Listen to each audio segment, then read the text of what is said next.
Get strong.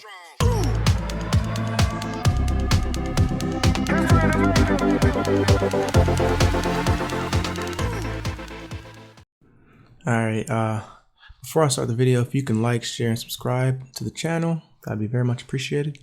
But this episode is gonna be about Jubilee. Let's get straight into it.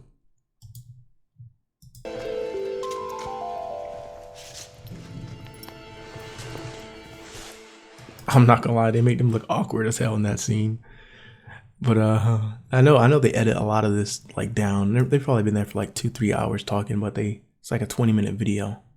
Hi, my name is Zach, and I am 24 years old. This is Chris. I'm a PhD student at the University of Southern California, and I'm also a Title IX specialist who challenges discrimination against men on college campuses. And I'm 30 years old. Hi, I'm Derek. I also go by Brendio. I'm a YouTuber, and I'm also known as an incel, which is an involuntarily celibate. Hi, my name is Alicia. I am a writer, poet, and teaching artist. Hi, I currently work in the pet health industry, and I'm 30. I'm 24. I'm a graduate student with a degree in health sciences, and I'm excited to be here today. Can I get my men's rights activists in the left and my feminists on the right? You step forward if this statement is true for you. I believe men and women are different but equal.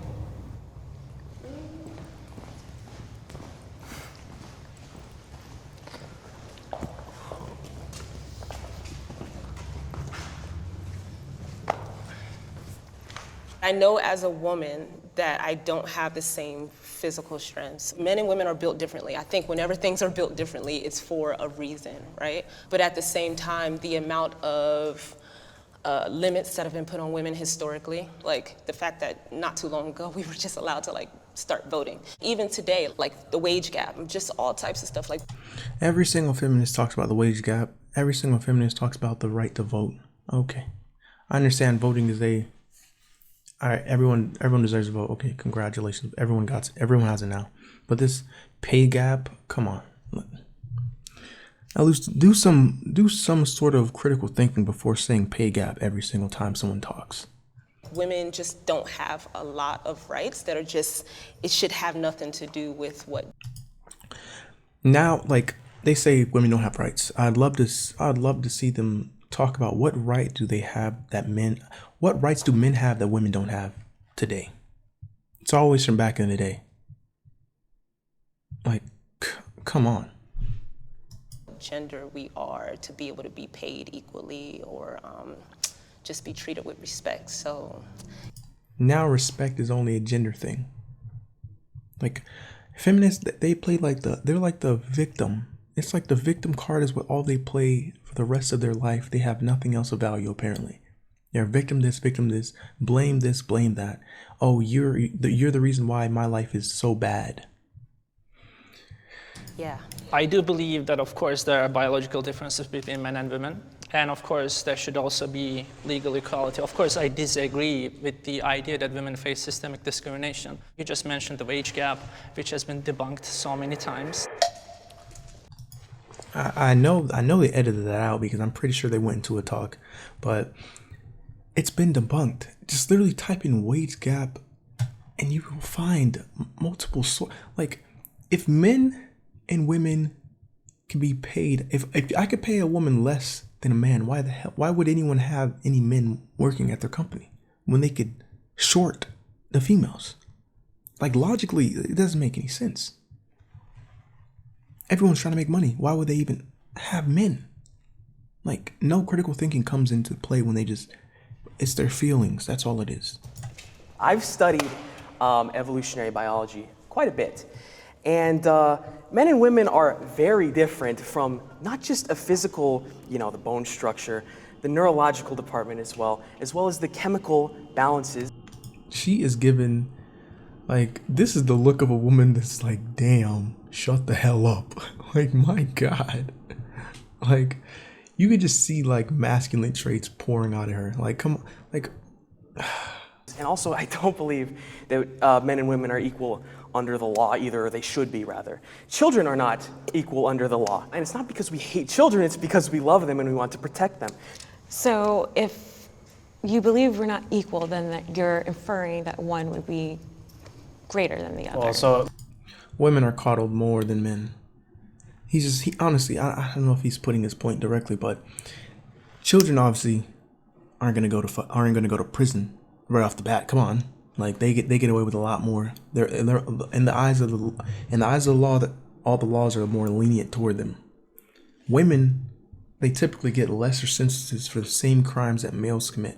I'm pretty sure that's the avenue he's heading. let me So that's chime what in I'm with my trying to- perspective. yeah. As far as not being equal, I don't think that necessarily means inferior or superior. When it comes to certain things like roles like childbearing, a woman is going to be far more productive and a lot more nurturing than, say, a man. And when it comes to doing a lot more of the heavy lifting and the work, a man is probably going to be more suited for that role. And I don't think that makes them any better or worse. We are just built, created, and born different. I would also like to elaborate. I am not saying that they are worse overall or better overall. They complement like each other. Like he said, yeah, they do. They complement each other You know, beautifully. They work very well together. We when need they each other are for...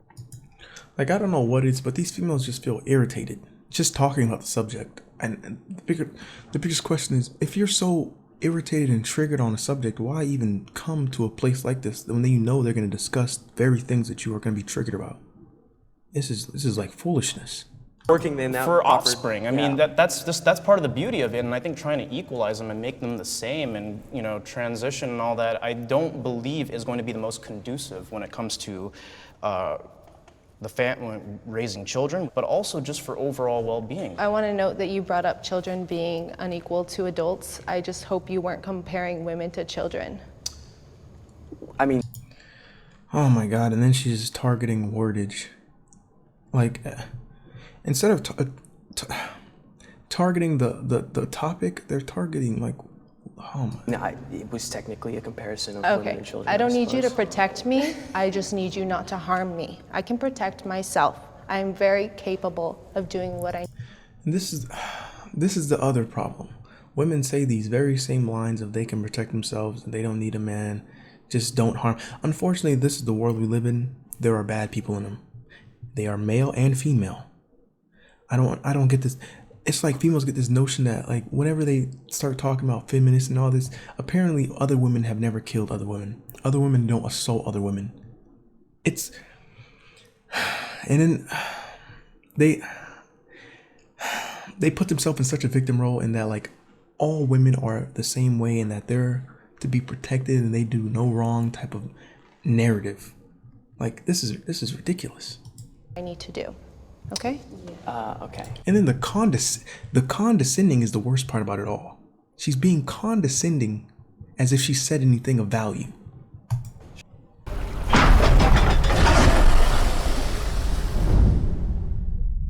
Sure. 100%. I am an incel or an incel advocate, I suppose. I don't hate women at all. I think we're different and they have aspects that are superior to men as well. It's just very contextual on the subject. Toxic masculinity is real. So quick to this. My issue with this is, whenever there's times of peril, these are the men that you will want to defend you. The very men that you know deep down you want. No one's talking about harmful men. No one's talking about abusive men. No one's talking about men that belittle you and emotionally drain you. No one's talking about that. I'm talking about a masculine man. Most of the traits that encompass being masculine are defending women. None of them have to do with hurting women or harming women. Most of them have to do with keeping a household together, providing for a household, protecting the household. I think that toxic masculinity is definitely a real thing. It's kind of just the idea of what masculinity should be, but it goes wrong a lot of the times, saying that violence, sex, power, being a controlling person makes you a man. I see it. I don't know who is telling her this stuff, but those are not the traits that make you a masculine man. That's like saying females have the same thing. Sex and power. Bro. In very unfortunate places, like when the young men or boys in my family, even from like toddler age, are told, you shouldn't be crying, boys don't cry. And what that turns into, I see it when I'm in a bookstore and a guy who tries to get my number says, why y'all always gotta act like that? And he sincerely had this like cracking voice, like he was hurt. Okay, that's not a masculine man. That is a boy, or a man who hasn't dealt with enough females in order to know that it is a numbers game and it's just not your day. Maybe you gotta improve. But to say that being stoic or being taught to be stoic at a young age is a bad trait. No one's saying bottle up no one's saying bottle up all your emotions. No one's saying that. Typically, most men say you need to talk to someone that is a male, like a father or another father type figure, and like because everyone needs some form of like consoling on a level. But it should not be to a female. You should not cry in public, because there's a time and a place for everything. I'm not saying if everything, like your emotions build up, obviously you can't control it. Okay. No one's saying, no one's saying do unhealthy forms of controlling it. It's just being stoic. That's it. It's not like, it's like the way these females think like someone is telling their kid not to cry. It's like, shut up, don't cry, be a man. Like the typical like movies that like show like men like getting their like their feelings like pushed to the side type of thing. Men don't cry, that type of narrative. But it's not that. You just need to find a group of men. Like that's why friend groups are very important for males. All right? Like you need to find a friend group of men that are like-minded to you. Or better yet, that are in positions better than you, that you aspire to be. That they can help you reach there. But it was an entitlement. And that's toxic masculinity. It's saying like, you don't realize how your behavior is harmful. What does toxic masculinity mean? Is it character traits? Is it upbringing? The suppression of feeling for a lot of men, because I would say the counter to that, I would say most of the people that you think are toxic, that have toxic masculinity, have the quite opposite. When you are a masculine man, you are stoic and you think logically and not with irrational feelings. What you are displaying are people who have no control over their emotion, who basically react like females would, and that's what you're seeing. That's what you're explaining. That is literally what you're explaining. They can't control themselves. They start crying because you tell them that you're not interested in them. What kind of... That doesn't even sound like masculine traits at all. That sounds like feminine traits. throughout childhood, they're told man up. So because of that, there's a lot of repression. Repression then is usually channeled into anger for some people because they not always know how to express because they're told not to express. So upbringing and That's part of environment. it, Okay. yes. But not something that's inherently a part of men. Okay. No. And a lot of this upbringing is from single mother households. Carry on. I think that, when you're showing your emotions, especially to random people, random women in some cases, they will view you as weak. I was raised by a single mother. I love her. She's my mom. I love her. But I could have used being told to act like a man. I think back, there were some cases where I was too emotional, and that negatively affected how I, You see, reflecting on what he did wrong, if he had simply just had a more masculine role model, all this would have rooted out early on in his life. What happened to me. May I ask a question? Sure. What is your definition of weak as a man? Not being as forward as you could be, not being as honest, or trying to be not as emotional as you don't need to be. You know, you don't have to cry over a cut. I know, you know, sometimes cuts hurt a lot, but sometimes it's necessary to be strong for the benefit of not just yourself, but for the people around you, you know. It's fine to act emotional in certain cases, but I don't think it's fine to act that way with a woman. Maybe, you know, you have a really good friend and he sees you cry, like, you know, he's your best friend and you're crying about something really personal. I think that's fine. I feel like you're conflating two different situations because you started off with saying a random person or even women. So it feels like, okay, this is a woman that you don't have a bond with or any type of relationship with. And then you mentioned, or in front of your best friend.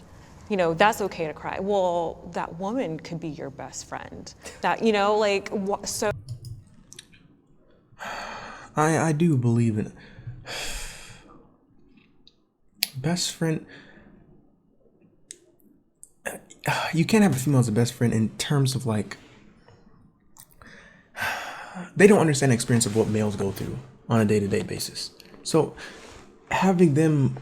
telling them what you're going, it'd be pointless. She's a female. Why would you be telling a female how a male's existence is going? She's never experienced it, so she can't tell you. She can infer, she could see from what other people live, but she's not a man. Like, this is why you need a group of strong men to associate yourself with. This is the way it needs to be. So, I don't think and you're friends again, with a woman, so. Because you don't see us as equal, as you said before. I don't think showing emotions is a sign of weakness. I actually think it's a sign of strength. Men do live shorter lives, and that's because of a repression of emotions, and that's due to many things that patriarchy has instilled. Repression of emotions. It has been shown that a person's well-being, their lifespan is shortened when they are not able to express their emotions. In addition, when they don't have physical touch or when they don't have a partner to keep them company. We are human beings here. We need to talk to each other. And if you think that our health isn't affected when you're not able to express that you are sad or upset, you're wrong. I think that men's rights activists are only men's rights activists as a response to women expressing that they want more equality. So now men can't express the fact that they are, oh my Lord, that they are not getting certain things in our society, like feminists do all the time. Like, they scream at the top of their lungs, oh, this wage gap and all this other BS. Like, the worst part about it is a lot of it they can't even pinpoint. The wage gap, already debunked, that one's out of the window. But there's not like a pinpoint what women can't do that men can do point that I'd love to be like told some of these points. If somebody could gift me with that knowledge, that would be very much appreciated. But let's carry on. I don't think they focus on actual men's rights issues, and rather it's just an attack on women and feminism. Today, women have more advantages than men. Correct.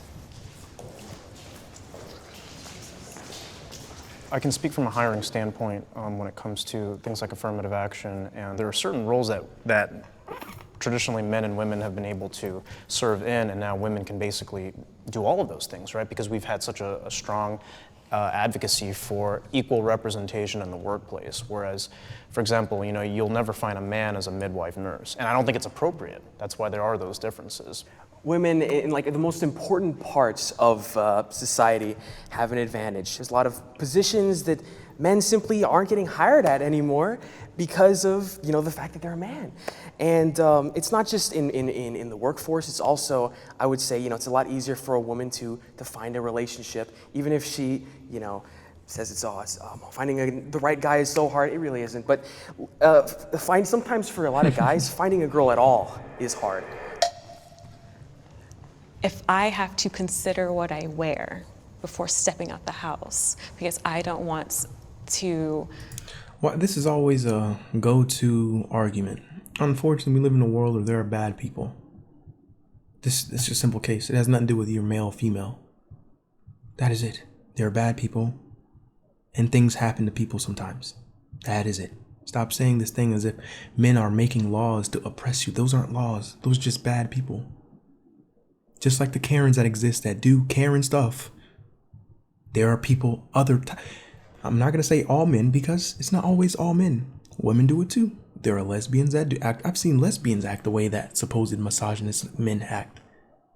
So this trope they're just putting all on men thing it's getting out of hand. It's really getting out of pocket. Draw some type of attention. I don't know how many other men have to consider, is this outfit going to be deemed safe for me? Any situation that I have experienced where like I physically felt endangered simply because I don't want to give my number out. It's part of that entitlement for men. You're not entitled. It's funny, this entitlement. Women feel like they're entitled to security and safety on every single level. Unfortunately, you do not have that. No one does. We live in a world where we don't know what will happen tomorrow. Who is crazy enough to do something the next day or within the next 5 minutes? So this claim to fame of like having security and being always safe it's never gonna happen. And no one has that right. Ever. A conversation with me, you're not entitled to my number. That aside, it's like, are you gonna make one example of the entitlement of men when it comes to asking for your number be the all-encompassing thing that all men have a problem when it comes to approaching women? Well, firstly, it's not just an example. It's not necessarily all men. I don't dislike men. I love sports, I play video games. I have bros, I hang out with dudes. We just want men to realize that if you have friends that are having locker room talk, as a man, as an ally. You know what's funny about this locker room talk? Females have the same exact thing, but about men. Like I hear, like when you have enough female friends growing up through high school, you hear these talks. Because they have them right in front of you. But they're going to pretend like, oh, they're the victims. They do no wrong. They don't talk the same way males do. Go on Snapchat. Go see these thirst trapped, like, because there are male thirst trap pages. Go through the comments and just look at what the females say. They say the same vulgar stuff like men do. If we're going to keep it a buck. Please say something to your friends. Do you think repressing that is really the solution here, though? If it's in a healthy male space. There's nothing I don't think healthy that's about healthy. that. I think it's No, I'm toxic not, in itself. I mean, if you're making jokes and you're doing all of that. Jokes that are harmful jokes are not healthy. Words aren't harmful, unfortunately. Your emotions are yours, all right? Deal with them yourself. It's called freedom of speech. They're trying to take every single liberty away and for us to be like a communist society. Honestly, I think that's the way they want to go, but they don't realize the repercussions of that type of fucking rhetoric. But let's carry on. Because they just lead to people normalizing things. People always say, oh, it's just a joke, but when someone else hears it, they don't realize how that resonates, and again, how that turns into violence. Okay, violence, words leading to violence. Okay, we're gonna end it on that one. But Jubilee always has something something for you. But if you can like, share, and subscribe, that'd be very much appreciated. I'll link the full video in the description, and you could see the rest of it. It's like 20 some minutes more longer. I'll see you in the next video.